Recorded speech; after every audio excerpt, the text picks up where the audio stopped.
네, 우리 오랜만에 오는 귀한 자매님도 계시고 또 처음 뵙는 분도 계신데 하나님께서 여러분에게 복 주시기를 간절히 원합니다.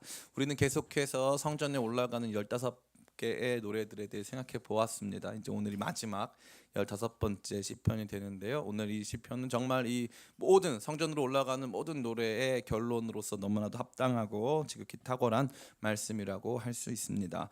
시편 133편과 마찬가지로 첫 번째 보라라는 단어를 통해서 이 말씀이 보여주고자 하는 시각적 이미지, 시각적 심상 속으로 저와 여러분들을 초청하고 있습니다. 공간적 배경은 성전이 되고 있습니다. 여호와의 성전에 서 있는 여호와의 모든 종들아 여호와를 송축하라. 여기서 보여지는 영광스러운 그림은 여호와의 성전에 서 있는 여호와의 모든 종들이 하나님을 찬양하고 그분 앞에 경배하는 모습이 되겠습니다. 근데 그것 중에 참 특별하게 보이는 게 있어요. 그게 뭐가 있습니까? 여기 보면은 밤에라는 표현입니다. 밤에. 성전 제사 중에 밤에 드리는 제사가 있을까요? 없을까요? 밤에 드리는 제사는 없습니다. 성전 제사는 상번제라고 해서 낮에 드리는 제사와 오후에 드리는 제사가 있는데 다 해가 뜬 상태에서 드려지는 제사입니다. 밤에 드리는 제사는 존재하지 않습니다. 그럼 밤에 이 사람들은 성전에 왜 있는 걸까요? 우리 출애굽기 27장 20절부터 21절 앞에 화면이 준비되어 있습니다. 출애굽기 27장 같이 한번 읽어볼까요? 시작. 너는 또 이스라엘 자손에게 명령하여 감람으로 짠 순수한 기름을 등불을 위하여 내게 가져오게 하고 끊이지 않게 등불을 켜되 아론과 그 아들들로 회막한 증거계 앞 휘장 밖에서 저녁부터 아침까지 항상 여호와 앞에 그 등불을 보살피게 하라. 이는 이스라엘 자손이 대대로 지킬 규례니라. 아멘. 이스라엘 자손이 대대로 지킬 규례 중에 하나는 밤새도록 이 등불을 지키는 규정이었습니다. 그래서 사무엘이 하나님을 만난 장면도 바로 이와 깊이 연관을 맺고 있습니다. 사무엘상 3장 1절부터 3절까지 말씀입니다. 같이 한번 읽어보겠습니다. 시작. 아이 사무엘이 엘리 앞에서 여호와를 섬길 때에는 여호와의 말씀이 희귀하여 이상이 흔히 보이지 않았더라. 엘리의 눈이 점점 어두워가서 잘 보지 못하는 그때에 그가 자기 처소에 누웠고 하나님의 등불은 아직 꺼지지 아니하였으며 사무엘은 하나님의 궤에 있는 여호와의 전 안에 누웠더니. 아멘. 여기 여러분이 주목해야 될 것은 3절에 하나님의 등불은 아직 꺼지지 아니하였으며 이렇게 되어 있는 것입니다. 등불은 감람유로 이 만들어진 이 원료 이 뭐라고 합니까? 그거를 이 저를 뭐라 그러죠? 연료. 왜 말을 안 해줬죠 저한테? 알면서. 연료로 이제 발화가 되고 계속 유지가 되는 것이죠. 근데 재밌는 것은 그게 성막 안에 있기 때문에 바람이 불까요, 안 불까요? 바람이 불 일이 있어요, 없어요? 전혀 없습니다. 가죽으로 된 성막 안에 있어서 바람이 제대로 불 확률은 거의 없다고 보시면 됩니다. 그래서 또 사람이 들어와서 끌 확률도 있겠죠. 사람이 들어오면 보통 레위기에 보니까 사람이 잘못 들어가면 죽습니다. 누가 일부러 들어가서 끌려고 할까요? 안 끌려고 할까요? 아무도 그 시도를 하는 사람은 없습니다. 일부러 들어가서 끌려고 하는 사람은 존재하지 않는 거죠. 그러면 언제 꺼진다는 거예요? 이 연료가 떨어지면 꺼지는 거예요. 연료가 떨어지면 감람유 준비가 안 되면 꺼지는 거예요. 그런데 여기다가 뭐라고 되어 있냐면 감람유로 이 하루치를 다 분량을 준비해 놓고 이 거기에다가 불을 붙여 놓고 다음날까지 자면 되잖아요. 왜냐하면 다른 가능성이 거의 없기 때문에, 굉장히 희박하기 때문에. 근데 가만히 보면 뒤에 사무엘은 잠을 잡니까, 안 잡니까? 사무엘은 잠을 안 자요. 사무엘아 하면 뛰어갑니다. 사무엘아 하면 뛰어가요. 옛날 예능 프로그램 중에 동고동락이라고 있었는데 실제로 취침을 하다가 딱 울려가지고 첫 번째 일어난 사람이 막 퀴즈 맞히고 이런 거 있어. 그건 다 비몽사몽이에요. 못 일어나요. 근데 사무엘은 사무엘아 하면 딱 일어나서 불러셨습니까? 제가 여기 있습니다 하고 뛰어가는 거죠. 이스라엘에서 원래 그럼 누가 지켜야 되죠? 여기 보니까 3장 1절에 아이 사무엘이라고 되어 있어요. 이스라엘 백성 중에 제사장으로 이 복무하려는 복무 규정이 있는데 그 복무 규정 중에 나이 규정이 있어요. 제사장은요, 아론 계열 제사장은 30세부터 섬길 수가 있어요. 아이 사무엘이라는 건 이 사무엘이 여기서 섬길 자격이 있다 없다? 없다는 거예요. 그럼 왜 섬겨요? 이 자리에 있어야 되는 사람이 딴 데 가서 그래요. 그죠? 거기 있는 사람, 거기 있어야 되는 사람 누구예요? 홈리와 비느하스죠. 엘리의 두 아들들 혹은 엘리 자신이 이 등불을 밤새 지켰어야 되는 거예요.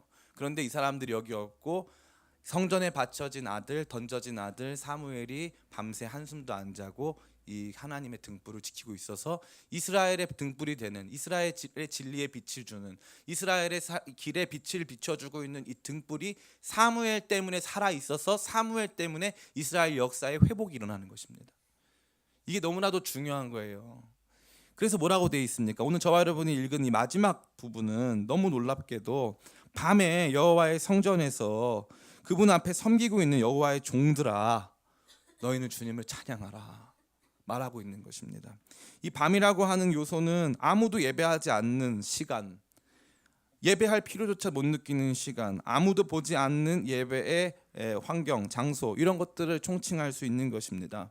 밤에 여호와의 성전에서 거기서 예배하는, 거기서 서 있는, 거기서 섬기는 사람들 주님을 찬양하라고. 참 가만히 보면 성전에 올라가고 나서 이제 성전에서 밤을 맞이한 거죠. 성전에서 밤을 맞이할 때 성전 안에는 모든 것이 다 끝났지만 그래도 그 밤에 그것들을 지키고 있는 사람들이 있었고 그들을 향해 성전 예배자들이 선포하는 거예요. 밤에 여호와의 성전을 지키는 너희여 여호와의 이름을 찬양할지어다. 이것은 참 저와 여러분 모두에게 엄청나게 큰 도전을 던져주고 있는 것입니다. 이들, 특별히 성전 예배자들은 성전을 너무나도 사모했고 성전에서 행한 여러 가지 일들을 매우 가치 있게 여겼기 때문에 그것으로 말미암아 이 밤에라 할지라도 더 이상 예배가 없고 우리가 굳이 예배에 관심 기울이지 않아도 될 만한 그런 시간에 하나님을 예배하는 그곳에 서 있는 모든 사람들을 향해 지속적으로 하나님을 경배하며 찬양할 것을 부탁하고 있다는 것이죠. 얼마나 아름답습니까? 이것이 바로 성전을 사모하는 사람, 은혜를 사모하는 사람, 하나님의 거룩한 임재를 사모하는 사람들이 가지고 있는 마음의 태도입니다. 우리의 신앙이 나빠졌을 때 우리를 통칭하는 이름이 있잖아요. 저 사람은 썬데이 크리스찬이다. 최근에 몇 분이 그런 이 칭호를 받고 있는데요. 있어요. 그런 알고 계신 분들 계시죠? 한두 분 우리 교회에 계신데 그런이 아니죠. 이제 그런 명칭 썬데이 크리스찬이라고 하는 게 사실은 어떻게 보면 굉장히 정확한 표현이에요. 굉장히 정확한 표현이에요. 무슨 말이냐면 교회를 나오고 안 나오고의 문제가 아니라 그분들은 어디에 관심이 있냐면 내가 주일날 교회를 갔다 안 갔다에 많은 관심이 있어요. 그런데 내 삶에서 하나님과 교제하는 다른 독특한 시간, 하나님과 교제할 수 있는 하나님과의 만남이 있는 내 삶의 일반적인 자리들이 있는가 하는 것에 대한 질문을 이 본문의 말씀은 던져주고 있는 것입니다. 성전에 올라가서 성전 예배에 참여하려고 했던 사람들 안에 그들이 가지고 있었던 관심의 방향은 밤에라도 주님의 등불이 꺼지지 않도록, 밤에라도 주의 성소가 보호되고, 밤에라도 주님께 향한 노래가 멈추지 않도록 계속적으로 이 찬양, 이 예배를 지속해 줄 것을 요청하며 하나님에 대한 사랑과 관심을 나타내고 있는 것이죠. 오늘 우리의 예배는 어떻습니까? 제가 누누이 여러분에게 말씀드리지만 사실 기쁨의 교회는 거기에 사활을 걸었습니다. 여러분들이 교회 나올 때 여러분의 삶의 자세와 태도, 일주일에 한번 당연히 맡은 일이 있으니까 교회 나와야지, 혹은 또 교회 안 나오면 저주를 받을까 봐, 혹은 뭐 교회를 안 나오면 목사님이 싫어할까 봐, 이 뒤에 두 개는 제가 사실이라고 말씀드리고 싶어요. 근데 거짓말을 할 수는 없으니까, 거짓말을 할 수 없으니까. 근데 그런 것 때문에 교회에 나와서 목사님한테 100점 받고 이렇게 하는 분들이 계세요. 목사님한테 100점 받는 목사님 신앙이죠. 목사님한테 인정받는 신앙. 그 내가 스스로 주님 앞에 나아가야 되겠다라고 하는 마음의 결단이나 그분을 향한 사랑이 멈춰진 채 그저 이 습관에 쫓아서 어떻게 해서든지 이 시간에 뭐가 있으니까 이거를 나가야 되겠다. 그런 분들이 주로 하시는 건 이 시간에 뭘 만들어 주세요죠. 이 시간에 뭘 만들어주세요. 저 시간에 뭘 만들어주세요. 물론 그러한 요청이 잘못됐다는 것이 결코 아니지만 그러한 요청만으로 내 신앙이, 내 삶의 예배가 온전해질 것이라고 생각하는 것은 착각이라는 것입니다. 그렇게 또 부여되기 시작하잖아요. 또 의무가 되는 거예요. 또 의무가 되죠. 최근에 많은 교회들은요, 수요 예배도 없애고 금요 기도회도 없앴어요. 많은 교회들이 수요일 날 예배를 없으니까 대부분 이렇죠. 수요 예배가 있는 교회는 금요일 날 예배가 없고 금요 기도가 있는 교회는 수요일 날 예배가 없습니다. 왜 그럴까요? 직분자들이 난리도 아니에요. 목사님, 우리가 일주일에 가정생활도 충실해야 되는데 이렇게 예배를 많이 만들어 놓으면 우리가 어떻게 이거 가정생활을 충실할 수 있겠습니까? 제가 이상하게 드는 질문이 있어요. 안 나오시면 되잖아요. 수요일 날 물론 우리 교회에는 독특한 분들이 비파와 수금파가 있어가지고 수요일 금요일 다 나오시는 아름다운 분들이 계세요. 그렇지만 그거 제가 시켰습니까? 제가 뽑았어요. 여러분들에게 당연히 이 교역자는 그래야 될 것 같고 직분자는 당연히 비파와 수금파가 돼야 된다. 저 그런 규정 세운 적이 없어요. 세워야 되겠네. 세운 적이 없어요. 근데 수많은 분들이 그 부담을 본인이 혼자 갖는 거예요. 혼자서. 물론 그 부담을 만들어준 사람도 있어요. 목사님들이. 예? 최소한 직분자가 이거 해야 되지 않겠냐. 물론 그 처음에 그 시도도 좋았고 그 좋은 의도에서 했을 것이죠. 그러나 어떻게 됐습니까? 시간이 가면 갈수록 그 예배가 건강해지던가요? 시간이 가면 갈수록 그 예배의 역동성과 생명력이 살아나던가요? 그렇지 않다는 거죠. 오늘 이 시편 중에 이 성전으로 올라가는 이 마지막 찬양이 저와 여러분에게 보여주는 건요, 아무도 관심 없는 성전의 밤, 아무도 관심 없는 성전의 그 밤에도 주님의 이름이 높아지길 원하고, 아무도 관심 없는 그 성전의 밤에도 하나님에 대한 거룩한 예배와 찬송이 지속되기를 바라는 주님을 사랑하는 예배자들의 간절한 간구가 이 노래 속에 담겨 있다는 것입니다. 성전에 올라간다고 할 때, 예배자로 살아간다고 할 때 우리 안에 이 마음이 있어야 된다는 것이죠. 하나님을 향한 거룩한 사랑과 그분이 영원토록 찬양받으시고 영원토록 우리 가운데 존중받으시며 그분이 우리의 사랑을 받기를 원하는 그 마음이 우리 가운데 충만해야 된다는 것입니다. 이게 바로 시편 134편이 보여주는 참된 그리스도인의 예배의 마음인 것입니다. 물론 세상에는 이 형식과 내용이라는 게 있어요. 내용 없는 형식 없고 형식 없는 내용 없어요. 다 동일하게 필요한 것이죠. 그런데 이 형식은 왜 존재하죠? 내용 때문에 존재하는 거예요. 내용 때문에. 내용이 아예 없으면 잘못된 형식주의가 되는 것입니다. 형식을 다 파괴하려고 한다는 뜻이 아니에요. 최소한 이 형식을 가치 있게 하려면 이 형식에 부합하는 내용들을 날마다 채우는 고민들을 가져야 된다는 것입니다. 전 여러분들이 이 가운데 그러한 마음의 관심과 주님을 향한 사랑의 열정이 회복되시길 간절히 바랍니다. 두 번째, 이 밤이 단순히 성전 예배가 멈춰진 시간이라고 할 수도 있지만, 다른 한편으로 우리의 실존적 신앙의 내용을 생각해 봤을 때 이 밤은 저와 여러분들이 이 잠을 자는 영혼의 어두운 밤이라고도 할 수 있습니다. 다시 말해서 내 안에 더 이상 예배할 마음이 멈춰지고, 여러 가지로 내가 예배할 수 있는 힘조차 없어지고, 하나님을 찾을 수 있는 또 갈망조차 사라져버린 그 순간에 우리는 어찌해야 하는가? 그때 이렇게 말하고 있는 거죠. 보라, 밤에 여호와의 성전에 있는 여호와의 모든 종들아, 그러한 밤에도 나와서 예배하고 그러한 시간에도 주님 앞에 나아가려고 애쓰고 힘쓰고 있는 사람, 그러한 자들을 향하여서 그들의 여호와를 송축하라고 선포하고 있는 것입니다. 저에게도 이러한 시간이 있을까요, 없을까요? 저가 교회 안 나오고 싶은 날이 있을까요, 없을까요? 저는 없습니다. 네, 저는 없어요. 근데 몇몇 교역자들은 보이는 것 같은데 저는 그런 게 없어요. 맨날 교회 오고 싶고 행복하고 좋은데, 가만히 보면은 제가 이제 평신도일 때 생각해 봤을 때는 교회 나오는 게 이제 좀 힘들 때가 있어요. 그리고 더 이상 하나님이 느껴지지 않을 때, 더 이상 그분의 사랑이 느껴지지 않는 순간이 있단 말이죠. 그럴 때 이제 제 안에서 모든 것들이 다 그만하고 싶을 때가 있어요. 근데 하나님께서 갑자기 지나가다가, 제가 예전에 이제 한참 은혜가 없을 때는 청계천 어디를 일하러 가다가 그 당시에 이제 영락교회에서 예수도전화 화요 모임을 했어요. 그래서 저 지나가는데 하나님이 갑자기 감동을 주시는 거예요. 그래가지고 영락교회 예수도전화 화요 모임에 가라고 걸어서. 그래서 그날 저녁 약속이 있었는데 약속을 취소하고 제가 혼자서 걸어서 영락교회 거기 들어가가지고 하는데, 예배를 드리는데 찬양팀이 너무 못하는 거예요. 진짜 부끄러울 만큼 너무 찬양팀이 못해. 그 조합현 전사님만 가면 끝날 것 같은데 진짜 찬양팀이 거기는 너무 못했어요. 그런데 거기 가는 순간 하나님 저한테 은혜를 부어주시는 거예요. 저는 영혼의 밤이었거든요. 그 밤에 주님 앞에 한 걸음 나아갔을 때 주님께서 저를 만나주시더라고요. 저는 그것을 많이 경험했습니다. 여러분 혹시 신앙의 밤 가운데 놓이신 분 계시다면 용기 내시길 간절히 축원합니다. 밤에 힘내서 주님께서 원하시는 그 예배의 자리로 한 걸음 나온 여러분에게 하나님께서 예비하시고 준비한 거룩한 복이 임할 줄을 믿습니다. 마지막에 보니까 아주 멋있는 축복이 등장합니다. 3절 같이 한번 읽어볼까요? 시작. 너희를 지으신 여호와께서, 아멘. 이 천지를 지으신 여호와께서 시온에서 내게 복을 주실지어다.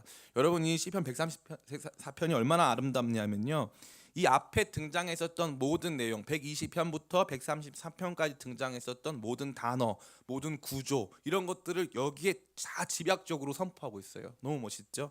3절에 보니까 천지를 지으신, 이거 어디 나오죠? 시편 121편에 나옵니다. 천지 지으신 여호와.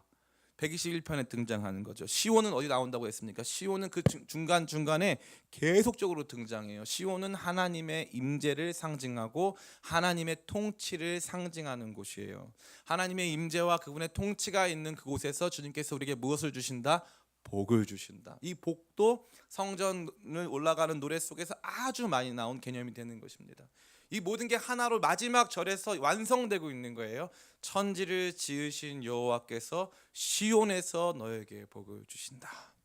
여러분에게 그 거룩한 복이 임하게 되길 간절히 축원합니다.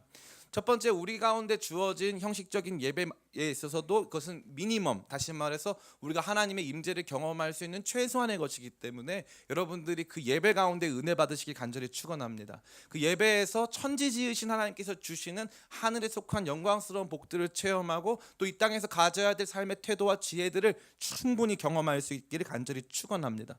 뿐만 아니라 그러한 모든 것들이 우리 안에서 특별히 이 단순히 형식적 예배를 넘어서서 주님의 임재를 바라보고 사모하는 개인적인 예배 시간, 개인적인 기도 시간, 개인적인 묵상의 시간, 거리를 걸으면서 주님과 나누는 여러 가지 이 교제의 시간 속에 천지 지으신 하나님께서 여러분에게 주신 놀라운 복을 여러분 경험하게 되시기를 간절히 바랍니다. 최근에 어떤 분이 저를 향해 추남이라고 얘기하신 적이 있어요. 우리 장은택 형제님이 그런 이야기를 하신 적이 있는데, 자기는 얼마나 잘생겼다고 하나님이 저한테 주신 이 영광스러운 얼굴을 그렇게 폄하하는지 모르겠어요. 근데 이 가만히 봤는데 저도 가을을 타나 봐요. 그래가지고 진짜 많이 탄 것 같아요. 진짜 그죠? 얼굴도 탔는데 가을을 많이 탄 것 같아요. 근데 진짜로 이 거리를 걸을 때 제가 은혜를 많이 받아요. 요즘에 제가 진짜 은혜를 많이 받아요. 조금만 그냥 걸어 다니면 하나님 주시는 은혜가 너무 커요. 세상이 너무 아름답고, 오늘도 지나가다가 이제 청계천으로 저희 걸어오거든요. 교회까지 걸어오는 청계천 지나오는데 청둥오리를 만난 거예요. 청둥오리 청둥기시대 막 이러면서 다 하나하나가 다 연결이 되면서 얼마나 혼자서 은혜를 받는지, 정말 말도 안 되는 은혜인데, 다 그냥 건들면 다 은혜야. 건들면 다 그냥 손만 대면 은혜가 그냥 부어지는 거죠. 근데 얼마나 좋으냐면은 천지 지으신 하나님께서 나를 사랑하신다는 거예요. 그 은혜를 말로 할 수가 없는 거예요. 그러니까 가진 게, 손에 뭐 가진 게 있습니까? 뭐 눈에 보여지는 게 있습니까? 아무것도 보여주는 건 없어요. 그냥 걸어 다니면서 힘들다. 내가 왜 이러고 있지? 살 빼야 돼. 막 이러면서 이제 사람한테 걸리지 말아야지. 막 그러면서 이제 걸어 다니는 거예요. 근데 하나님, 천지 지으신 하나님께서, 제가 거기에 있는, 제가 밟는 땅이 시온이에요. 세상 사람들은 몰라요. 우리 주님과 내가 나누는 그 교제를 세상은 몰라요. 주님께서 주시는 그 놀라운 사랑을 세상은 몰라요. 나는 시온에 서 있어요. 그때 주님께서 주시는 지혜들, 그때 주님께서 내게 부어주시는 놀라운 사랑과 확신들, 그것들 가운데 거하면서 아까 우리 많은 기도 제목 속에 우울감, 낙담, 상실, 불안 이런 것들이 찾아오잖아요. 저는 거기 안에서 천지 지으신 주님께서 나와 함께 하신다는 거룩한 확신, 평안, 말로 할 수 없는 기쁨 속에 살고 있는 것입니다. 어떤 분들은 아마 제 카톡을 보면서 목사님 거의 미친 거 아닌가 이런 생각, 거의 조울증이 오셨나 싶을 정도로 끄덕이지 마세요. 그런 분들 계신데, 제가 그런 은혜가 넘쳐서 그래요. 여러분을 향 생각할 때 너무 기쁘고 감사하고, 우리 교회가 너무 재밌고 행복하고, 뿐만 아니라 저 혼자 그거를 딱 멈추고 나면 여러분을 막 사랑하는 거예요. 혼자서 너무 우리 성도님들이 아름답고, 우리 교회 너무 자랑스럽고 너무 사랑스럽고, 하나님께서 주신 복이 너무 크다, 너무 크다. 감사가 절로 나와요. 감사가 터지는 순간부터 삶이 바뀌어요. 이 감사가 딱 터지는 거예요. 천지 지으신 하나님 날 사랑하신다 하면서 감사가 딱 터지면요, 뭐 집에 먹을 거 없어, 먹을 거 있어요. 근데 잘못 말했다. 근데 뭐 먹을 거 없고 막 그래도 괜찮아요. 괜찮아. 마음의 기쁨이 충만한 거죠. 왜요? 나는 성전을 향해 가니까. 내 영혼의 어두운 밤 속에서도 주께서 나를 부르시기만 한다면 나는 주 앞에 나가서 예배할 것이기 때문에, 주님께서 혹시 여기서 만나 주실까, 저기서 만나 주실까, 이 말씀 속에 만나 주실까, 저 찬양 속에 만나 주실까 하면서 주님을 사모하고 바라보기에, 주님과의 거룩한 교제를 소망하기에, 그래서 제비도 주의 전에서 새끼들 보금자리를 얻고 내 평생 한 가지 소원, 주의 성전에 거하면서 주의 아름다움을 사모하는 그것입니다 하는 거룩한 고백이 저의 삶에 넘치는 줄 믿습니다. 저는 이러한 고백이 여러분의 삶에도 넘치기를 간절히 축원합니다. 기독교 신앙을 갖는다는 것은 살아계신 하나님과 거룩한 사랑의 교제를 시작한다는 거예요. 거룩한 사랑의 교제가 시작되면 그 사랑이요 저와 여러분을 꽉 붙잡아서 누구도 흔들 수 없는 영광스럽고 복된 삶으로 인도하는 줄 믿습니다. 이제 여러분의 삶을 성전으로 올라오시기를 축복합니다. 날마다 성전에 나아가 주님을 만나고 체험하고 그분과의 사랑 속에 거룩하게 교제하며 살게 되시기를 예수님의 이름으로 축원합니다. 아멘. 우리 찬송가 같이 부르기